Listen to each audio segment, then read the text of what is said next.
Good evening, ladies and gentlemen, and welcome aboard. Welcome to yet another edition of the Pan-African Pyramid Show here at Fairway Hotel. We are live at Fairway Hotel in Kampala, and those of you who are following us online across the world, we thank you so much for following us via our Zoom links. And the version of the same runs on BSTV every Saturday from 4 to 5 p.m. My name is Andrew Unity-Prof.Byekwaso, your speaker, and tonight we are discussing the issues affecting Africa. Decades for calls for a united Africa. What could be the problem? Why are we not implementing? What's the failure? What's the cause of the failure of Africa to unite? Because we actually even created what they call AU, African Union. It's an international organization comprising about 155 countries, independent states in Africa and Western Sahara. It was actually established in May 2001 to, among other things, promote regional integration, like you see the East African community, interstate solidarity, peace, good governance, and to enhance the African voice in the global system. The Pan-African organization is like the proverbial forest that has bad trees dotted around its many good trees. The AU has been very successful in addressing the needs of African political class, but it's yet to make significant difference in the lives of many ordinary Africans. So we can say AU has very well advocated for the political elite in Africa, but then that has not actually translated or trickled down to the ordinary person. The ordinary person thinks the AU is almost absent, because what they are advocating for, the people down there do not actually see the benefits. The importance of the Pan-African organization to African political elite is such that they would have created it today if it did already exist. The AU has socialized African leaders to accept liberal values as the foundation of international cooperation in Africa, enhanced for agency of African political class on the world stage, and established progressive and innovative rules and norms for the African continent. It has also created many useful decision-making structures that have contributed to the prevention, management, and resolution of conflicts in Africa. However, the AU has been less successful in connecting its activities and programs to many ordinary Africans, providing common public goods and services valued by the commoners in Africa, giving voice to the majority of young people in Africa, promoting intra-Africa trade, good governance, and financial independence of the African continent, as well as a struggle to address the expressed material needs and concerns of ordinary Africans. Ladies and gentlemen, we have had even our forefathers in Pan-Africanism fighting and advocating for united Africa. When everybody stands on the microphone to speak about Africa and the need for united Africa, all of us agree that we must be one. Right now, we have also created the East African community. We are now 7 countries. On paperwork, on one-to-one, when you meet all these presidents of the 7 countries, everybody actually agrees that we should be one. Actually, they believe we should have been one country yesterday. But when it comes to implementation, when it comes to actualization, why have we failed? What's the problem? Who is actually hindering the progress to a united Africa? When the Gaddafi tried to unite Africa, you all know what happened. You all know what happened. Now, Patrice Lumumba in Congo, when he tried to advocate for a better Africa, we all know what happened. We have had a number of Pan-Africanists, even African presidents, even our very own president here, Museveni, has been advocating for a united Africa. The East African community, he has been championing that. But where is the problem? Where is the problem? Why are we not actually walking the talk? Yet on any other aspect in life in Africa, we always want to move fast. When it comes to uniting Africa, to become one country, like you see United States of America, when we want to become Africa to become one country, we will actually stagnate. I want to begin with the professor. Unity-Prof.Byekwaso, we have about 20 minutes maximum.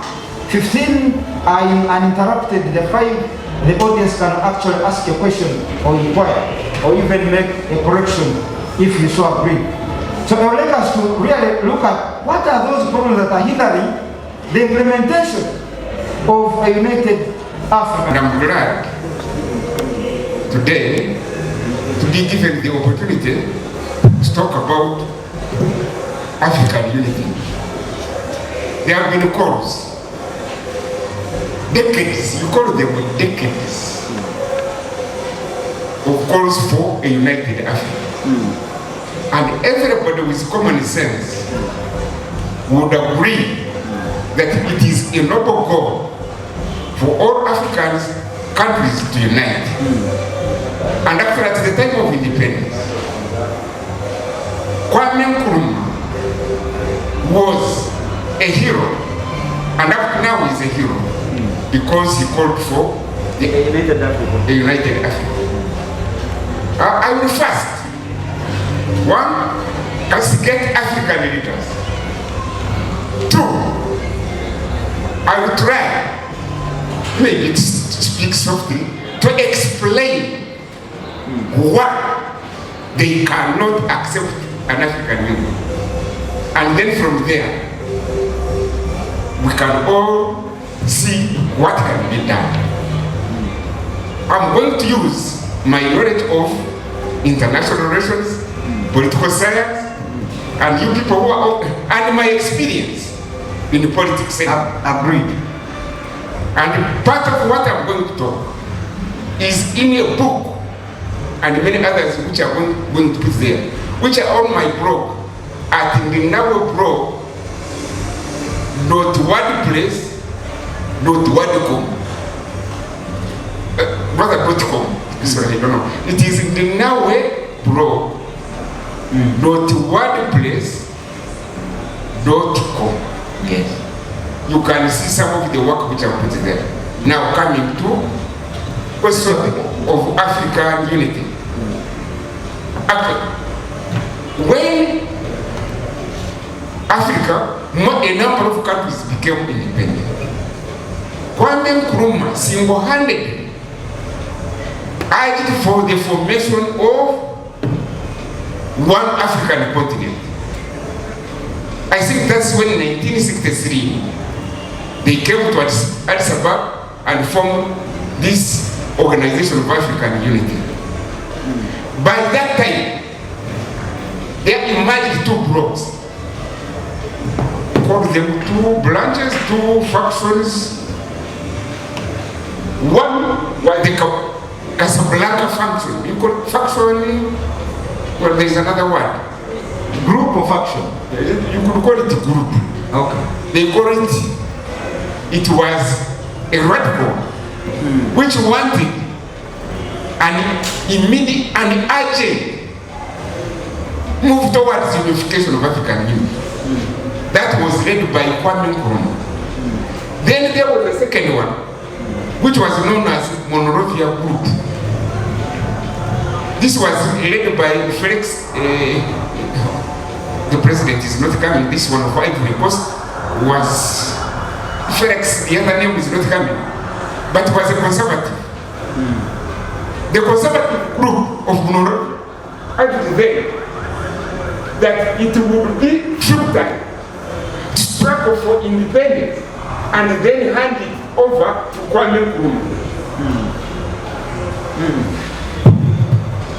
That was the argument. And still the argument is what is prevailing today. They were saying it's impossible to struggle for the African, for the independence of our countries, and then we cede our power to one president who is Kwame Nkrumah. This one I don't know how to Go on. The camera is speaking. The camera is speaking my different voice? Yes. Are you sure? Yes. So, Kwame Nkrumah was actually, these are the stooges, these are the colonial stooges of the West. And therefore we should not waste much time with them. We should go ahead and form an one African state. And again, within the radical, you call it radical wing of the Pan-African who wanted an African state. Then there were what they call gradualists and those who wanted to be united immediately. The gradualists belonged to Nyerere. Nyerere, he also had been captured by what I will come to explain as illegal, rather elitist theory.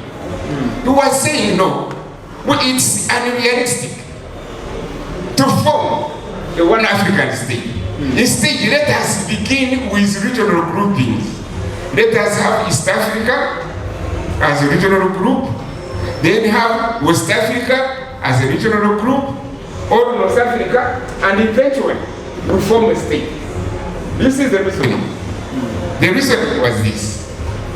I am not prepared also to cede the power to one person. I am not prepared to cede the power to one person so that we can form a one African state. I am not going to do many things, but definitely there will be too much which Africans can benefit from. A united continent under one government. But then, why has it not taken place? Why has it not taken place? Good. Even before that, I ask that question. Even if we are saying we should need one African government, even I have asked a question in other forums. Why is it that we don't have a strong United Nations which can prevent wars in the world? Listen, are you aware that we have got a United Nations in a name, but in practice it is an important organization? A talking shop. Some political scientists, they say United Nations is a project. It does not have an implementing machinery. States have retained their sovereignty, and therefore you cannot have one government which can prevent all the wars. Despite the fact that United Nations was formed after the Second World War. Up to now, major wars have been going on, including this one of Ukraine. And why? All the people in the world, if we want peace, if we want economic development, why have we not got a strong United Nations which can prevent wars, which can promote development, which can liberate the people from poverty, which can stop global warming? These are the questions which I have been asking, and I have got caught up when I have tried to find the answers. One of the answers I found out that inherently we have got a malicious coterie or an oligarchy of evil makers in the West, interests in the West, who do not want peace, who do not want development, and who want the people to be oppressed. Now I come back on the question, why has the implementation of getting one government of United Africa has it not taken place? Now this time, let me talk like an academician. I go back and I talk theoretically. I come to what they call elitist theory. Or what they call development, they can call it institutional, the Western, according to the Western, which I've observed, I have called them globally. They say development means institutional and structural configuration. That one would appear too much complicated. Let me come to question what they call elitist theory. Elitist theory says you create classes which compete for power resources, and when they are competing for power resources, they cannot think about the masses instead they will be used to oppress the masses. And this is what the West created, which has prevented African countries to unite and form one government. Any theory can explain why African governments or African presidents have failed to come up with one president so that the African people can live together and can be happy. Imagine, you create a society where there are classes in every sector of the society, and the people are competing for power or influence.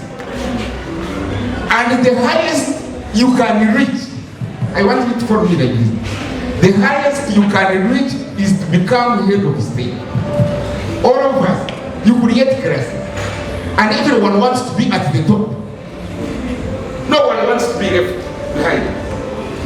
And when you are competing for that influence, you know, the influence is at the state level. At the state level, you have got the highest you can achieve is to become a president or a prime minister, anyway, to become the head of state. You have got other influences in the market.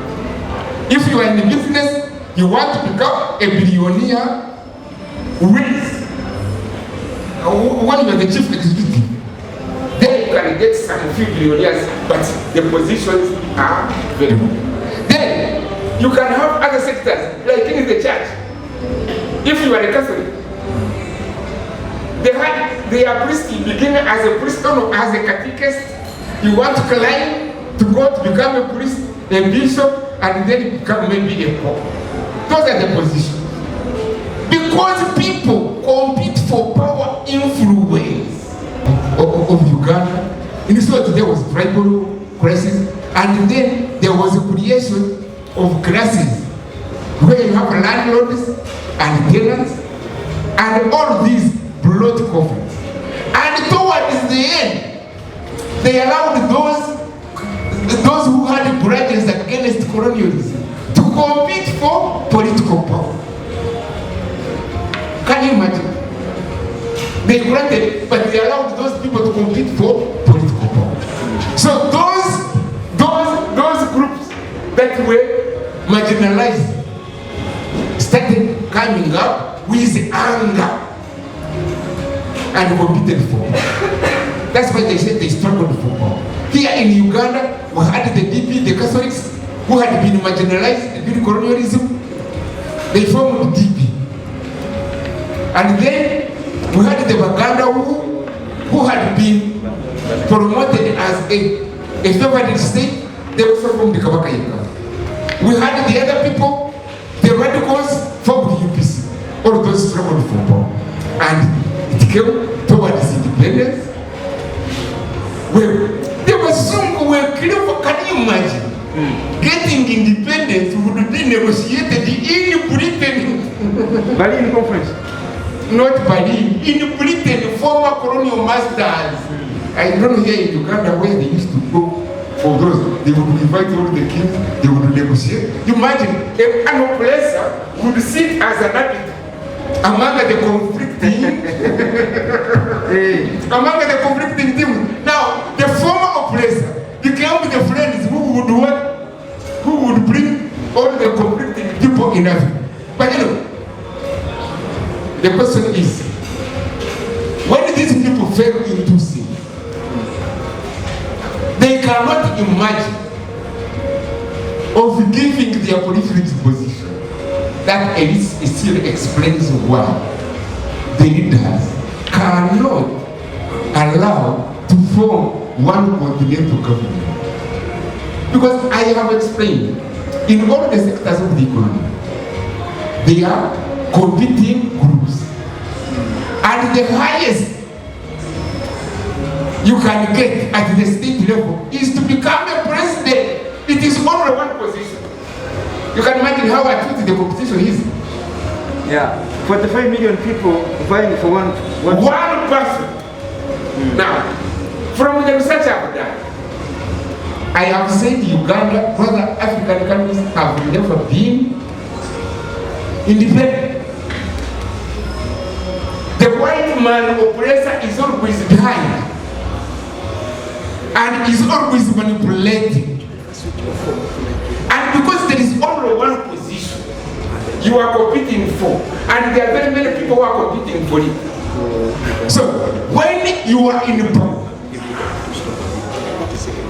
they say, if you don't do our own sins, then we are going to remove you and replace you with another one. Now, these people, I want to emphasize the point. It's not only Africans who are free to unite. There are groups outside who want Africa to remain divided so that they can build and they can get the chance of looting our resources, of oppressing our people. So even if some African presidents would break one country, those people who are behind cannot allow it. But they play upon the mind of our presidents because they are also power hungry. They play upon the minds of our presidents, our leaders, because they are power hungry, they don't want to be power. And then they use people. Here in Uganda, I'm very sorry, I'm not touching on anybody. When Besigye lost elections in 2016 and wanted declared actually himself a president, I think everybody was seeing. He declared him a president and Museveni beat him off. And was fake to connect. I remember very well, Besigye went to America 2 times. Saying, he went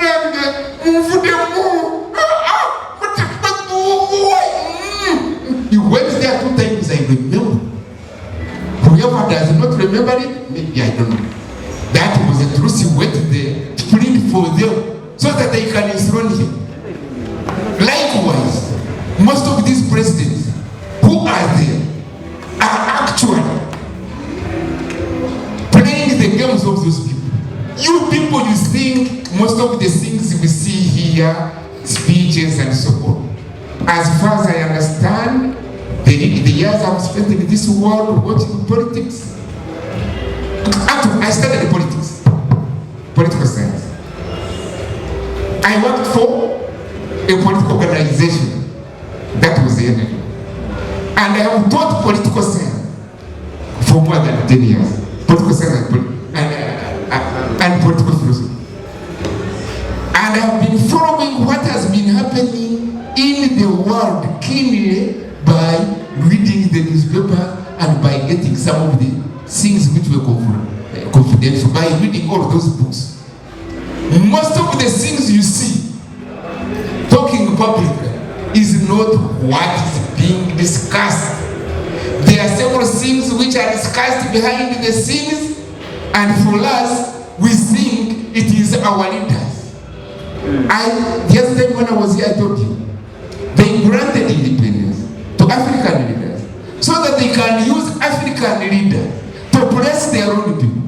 And when things go wrong, then people should blame their own leaders, but not the barbarians, the former colonial masters. When you promote war in the Congo, you can pass through, I'm sorry, this time, pass through Kagame or President Museveni, and when things go wrong, blame Kagame and Museveni, but not the Americans. And when you have done that one, America comes in the open, we say, we know Museveni has been promoting our national interest here. They are open on that. So, what they discover is that it's not only our African leaders. There is a very malicious system, which to me now I know it is barbarian. I've written much about that one. Who do not want peace in the world, even at all. Who is that barbarian? It is an oligarch. Who is that oligarch? An oligarch is a small group of people that came up after the the barbarians who were wild tribes from North America. So those barbarians and the oligarchs, who are they? Who and where are they?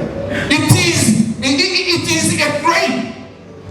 Actually, I may talk about the tribe. It is a tribe which they call the Ghost tribe. The Ghost tribe.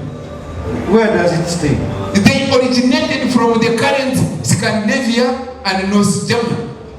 Those were the people, actually, they are descendants of Cain. Cain who killed his brother. Yes, these are the people, are descendants of Cain. I have done enough research. So Cain and Abel. What happened? Cain who killed Abel. Yes, you go and read about it. Cain Abel. When he killed his brother, he was banished from the tribe and the clan. When he was banished from the tribe and the clan, he became a wanderer. And somehow, he gets settled and got a wife. When they got a wife, they produced children. When they produced children, these are the descendants. They formed a tribe they call the Kosi of they call the pastoralists. It is these people who organized and promised or avoid to destroy the traditional society where there is any settled society. So they conquered the Roman Empire, which was based on the traditional society. After conquering it, they put there a very what they call oppressive state. It is that oppressive state that has been inherited from Europe and caused genocide in Australia, in Latin America, and went to cause the First World War, Second World War, and is causing the war even in Ukraine, and has caused impoverishment in Britain first, and then took it to America. These are the people who are there. It seems as if they got written instructions to cause mayhem in the whole world. Free your mind now. So these are the people who are evildoers. They are ever scheming or ever destroying any effort you do. Are those people staying in Africa? Whoever I used to get, Where are they? I did some research. They usually recruited themselves. Where are these descendants of Cain? Where are they? They also admit people, and one of them who has been admitted into their clan is Obama. Obama, Clinton, and so Obama is part of them now. Are you sure? Obama is part of that class. He's a part of the tribe of the Ghost. He was recruited, and they were the people who called this COVID, what do you call it? COVID-19. Yes, these are the people, they form the poor class. They are behind the scene in those so-called developed countries. They are not in the open. They work clandestinely. Actually, among that group, which I saw somewhere, I saw the list during the COVID. It includes this man, the richest man now. Is he still the richest? Who is that? Bill Gates. Bill Gates is part of the group. Clinton is part of the group. He does not follow their orders. He will be removed and replaced by another one. So he must make sure that he does what they want. And he must do it cleverly, but they don't want a fool. They want a person who can use his ingenuity so that he is the one doing the thing. They don't want a fool. They want a person who can be clever, who can understand to do their game and do it very cleverly and smartly. I wasn't aware. And that's why, because President Museveni has been smart, that's why he has remained in power for all that long. Otherwise, what? I thought he has been in power on our own voting. No. Your voting is simply to endorse. But he has been in the power because he knows the forces which can keep him in power. Okay. So now I want to end up with the formation of AU and its weaknesses, its challenges. We had Organization of African States. OAU, Organization of African Unity. OAU. Before it became AU. Now, with the financial pressure of Gaddafi, they formed African Union. Yes. It metamorphosed from OAU to African Union. Yes. As far as I'm concerned, it was a change of name, but the practice remained the same. I have got enough evidence that most of the organs of OAU are financed by those barbarians. The AU now, today. Every organ that is there is financed by the barbarians. You see how they manage to control the world. They use their financial power. And this one I have written it way. When they invented the money, you know, money, get it from me, listen to me, if I'm teaching. Money is supposed to be a unit of exchange. That is, you produce goods, but you only want unity as a universal exchange. So goods should be exchanged at power. But under so-called modern civilization, money is used as a means of accumulating wealth by dispossessing others. So whoever has money has power. In the olden past, money was supposed to be only to exchange things. If I produce things which I don't have, then I get it from you who also producing something else. If, for example, I'm producing milk, you're producing milk, I am producing sorghum, we are supposed to exchange milk and sorghum, but using only this money as a unit of exchange. Medium of exchange. A medium of exchange. Now, the barbarians, this one I have got evidence. They said barbarians at the upper stage, this is, I get these things from Engels. He calls it at an upper stage. They discovered money as a means of accumulating wealth by dispossessing others. Of getting money by making other people poor. So now they have used this financial power that is even now which is being used as the Paris model by financing those activities. You know? So that they finance all the organs of the OAU. For example, the strict organ, that one I have got a book. I was teaching international relations at Cuba, I remember. They are the ones who provide me. Even because they say you don't have the money, you don't have the capability. And in the process, they direct what is supposed to be done. And therefore, because they are in charge behind the doors, they can never allow any Africa to become one continent with one president, with one power to decide on what to do. They cannot allow it at all, and that is the reason why we have failed the implementation of getting one government. But even if I'm finishing here. I'm saying even United Nations is there in the name. It is important because they don't want a powerful organ which can stop wars, which can prevent wars, which can promote economic growth, which can prevent global warming, and then they pretend they are doing the thing the right way. They play upon your mind. I can't believe it. Sometimes I shed tears when I know what they are doing is simply fooling the people. Thank you so much, Professor. My name is Unity-Prof.Byekwaso. On today's nation, decades of calls for a united Africa. Why has implementation failed? One, I would like to begin with a theory of a monkey. The higher a monkey climbs, the more it exposes its nakedness. Now, there are two maxims in this theory. One, safety is guaranteed for the monkey. Two, shame is ours to bear, the people that remain staring at a monkey's nakedness. Yes, exactly. Okay. Now, the idea of uniting Africa is more positional than functional. To begin with, there is lack of political will. First, from African states. African states and their leaders are so much vying for personal interests.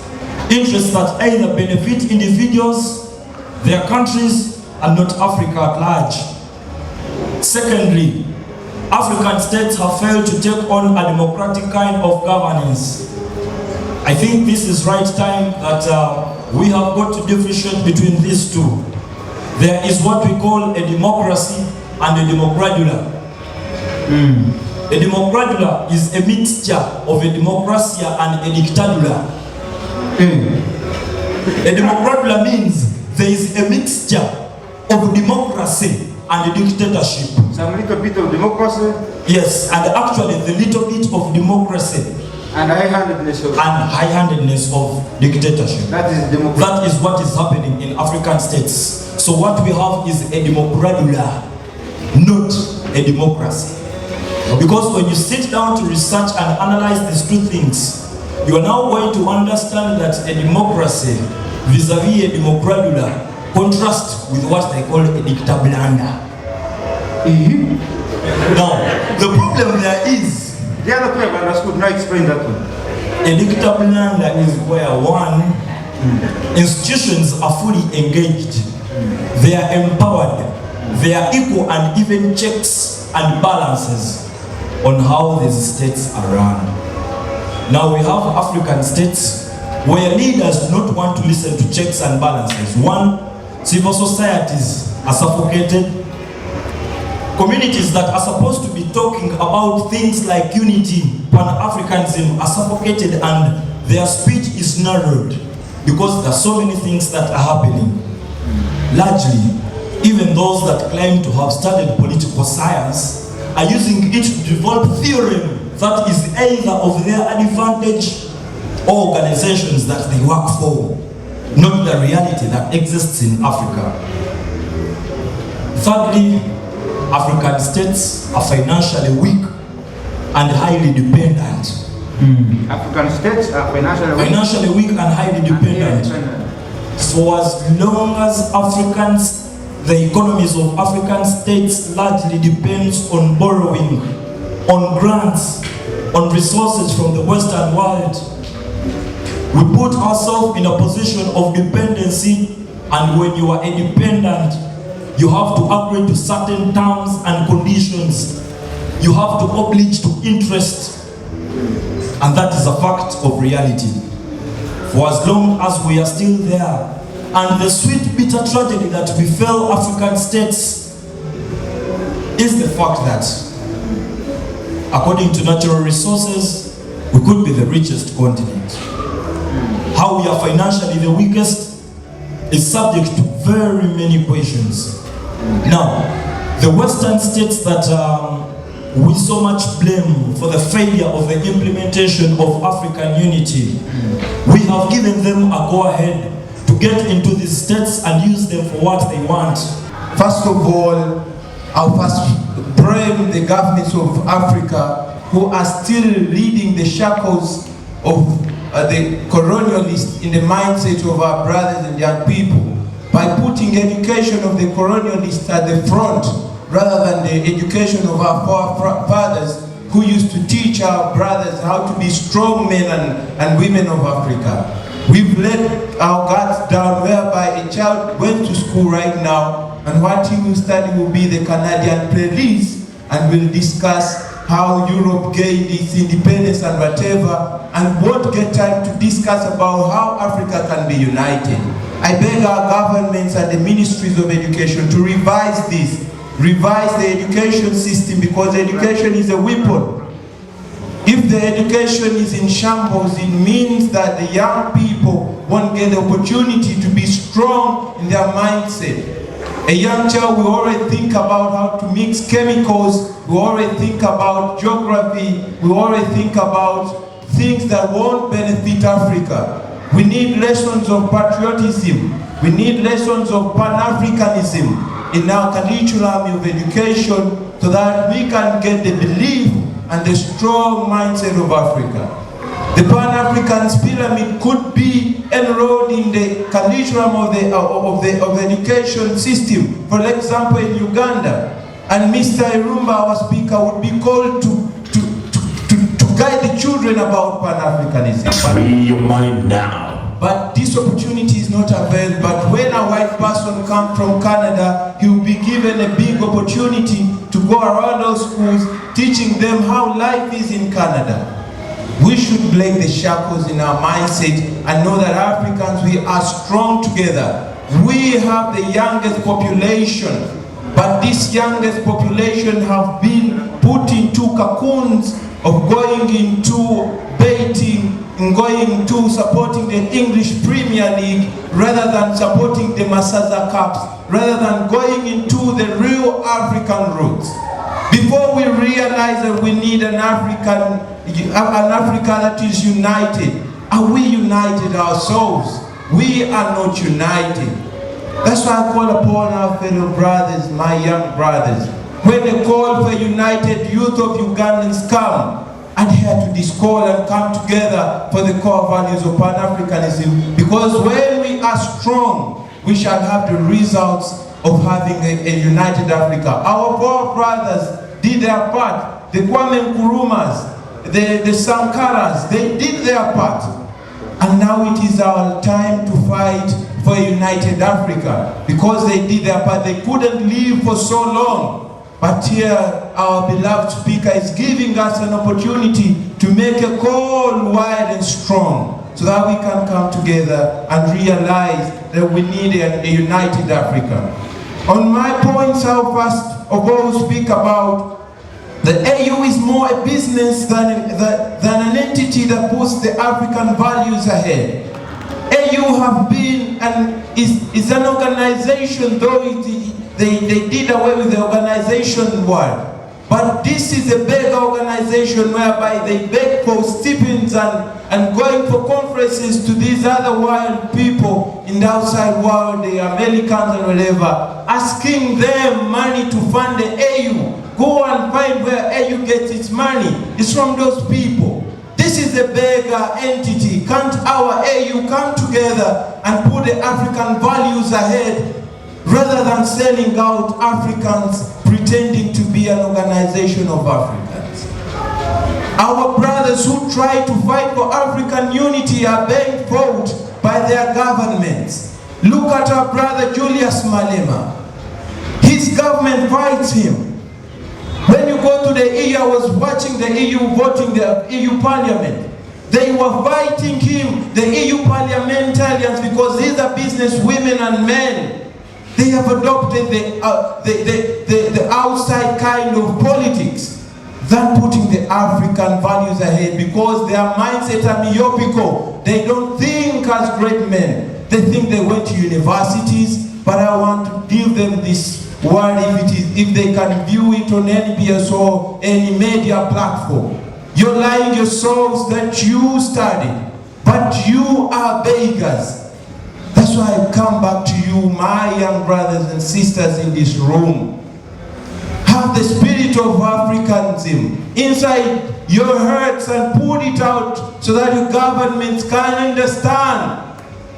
We call you to come together as youth. You have the power inside your mindset to speak, and the governments will hear. If we make our voice, they will hear. Our speaker recently put forward the Pan-African ID, which could close borders. A person in America who loves Pan-Africanism will have the opportunity to see a brother from Uganda with a Pan-Africanism. I ask you, come and get those IDs. Be African, be Pan-Africans after school, and even in school and after school, and with your families. Let's be the foundation of what we want to be. Another point is, shackles of imperialism are still tied in our necks and mindsets. How many of you, after this session, you go back down and lay down in your head and think about Pan-Africanism and think about the unity of Africa? What you think about is Qatar and the World Cup is coming, and I'll be supporting this country or the other country, not knowing that the children that you will have after your school, they will ask you, what did you do?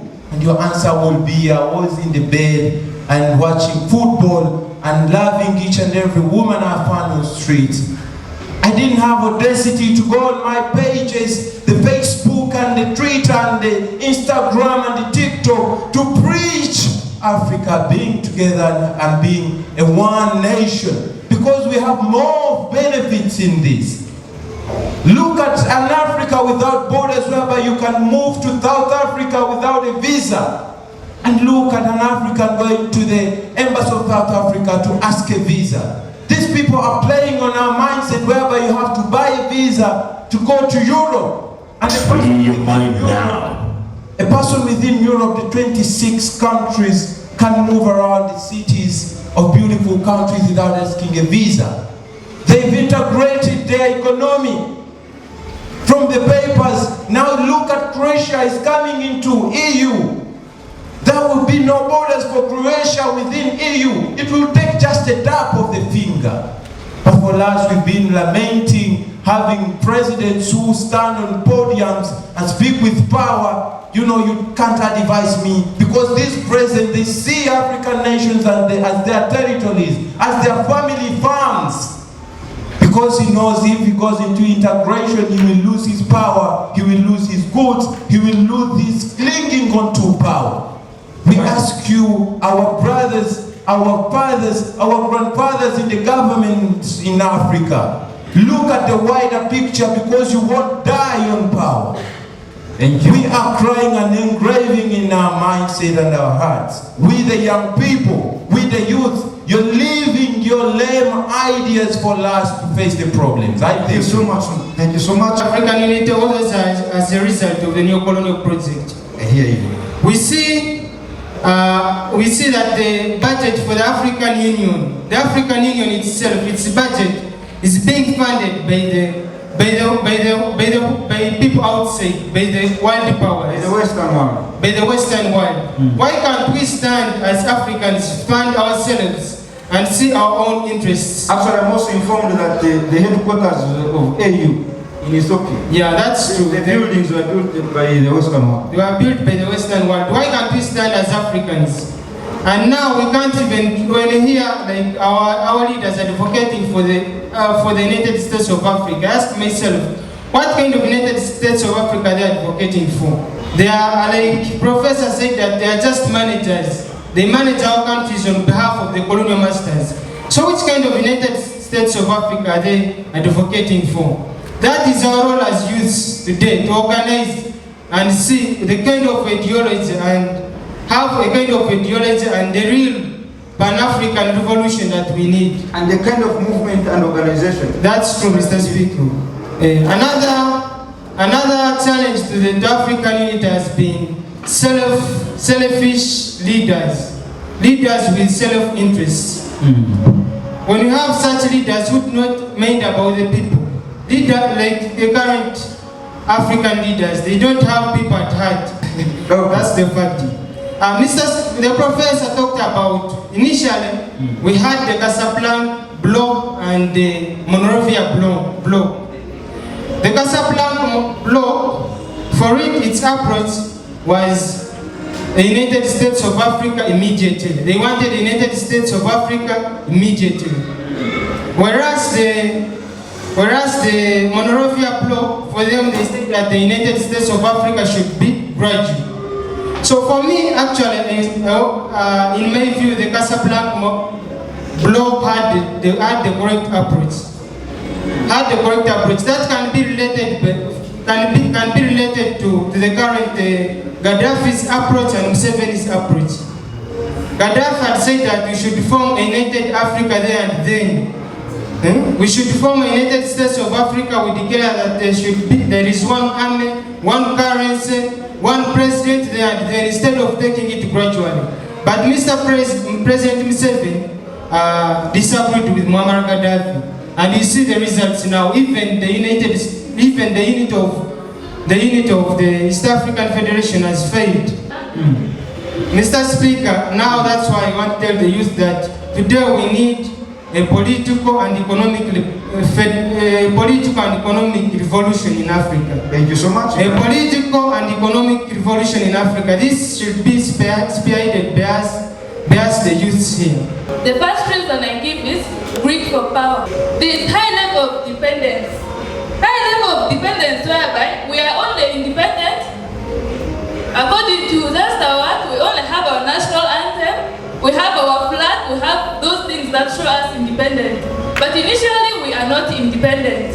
Take a state of being in this one. You take a state where you are not independent in a way that you rely on those other countries, like for loans, other things you get from those are really not independent, but it's only the flag and the other things that show that we are what? Independent. Then It's the flag and the boundary. yes, That's it's only it, this the is flag, Uganda, the this is boundary, Kenya. and on top of that, it's only the president. The president itself is even just acting, but the initial power comes from the colonialists, let me say. Then the second point is this high level of corruption. That's why we're not developing. That's why we are not united in Africa. There is a lot of corruption, whereby no other country wants the other country to come and invest or use other resources in the country. Oh, so for instance, Ghana wouldn't want to be wouldn't be joined with Uganda. Yeah, you can even take a state of Congo. Congo doesn't want Uganda to exploit its timber. That is a typical state of where we are we don't want They don't want to mix with things. Yeah. Really? Okay. That shows that we are just not united as Africans. Then there is that enmity caused by colonialism, whereby other countries were colonized by Britain, and others were colonized by America. That enmity still remains among the Africans. That is hindering our unity among the Africans. Then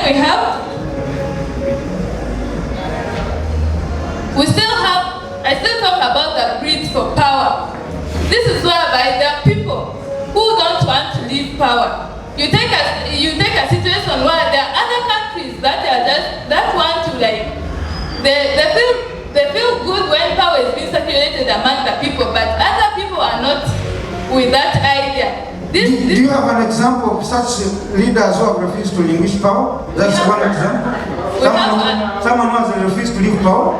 You know, in history, we don't talk about the current. The current is being brought after the person has left. So but now I can talk about Kwame Nkrumah, who refused to leave power. Because I can't talk about the current. Why?